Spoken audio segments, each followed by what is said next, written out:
çampanam çürüyek ha. Şurun aka. Edem beta. Ma çampan açıp. Hürmet geldim yok. Ya Allah. Sağ ol. Çakma kanımızdan. Bağla bersi olma.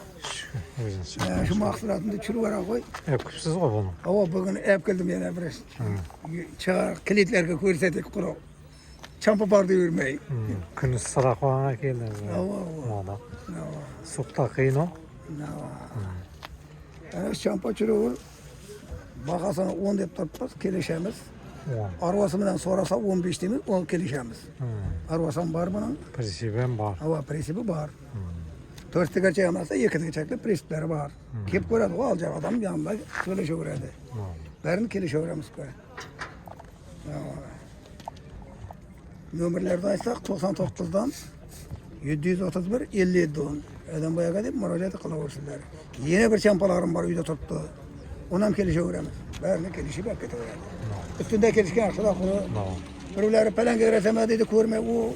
Amıdan adamlar. Kesin koysun ha. Konuş gerek. Malasanım bazar varıp tövbe tüdeme koyarsan.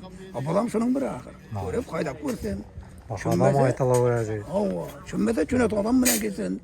Hem mahşukat aytamam. Bilet o adam bilen kesin kireşip. Edip bir var uğramız. Xadavoylar Karukya Zaparoz. Zaparoviç beri Zaparoviç bana. Güzel toğana. Motor neçəlik? Motor 76'lık pompa. 2 remin Bir tonla qoysa. bir tonla tarta öğrendi. Yıkırı minele kayı. Yıkırı minle koyup tuttu. Koyup hep getirdi. Şuna da adam bana gele olsun. Hadese küçülürək motordan qoyuverər ha. Hava halese utan motor koymazsa utan motor koyadı. Hatta şap Kıvrak yukarıdan 200'lük koyama, 180'lik koyama, 100'lük koyama. Kem küçüğüp para uğradı.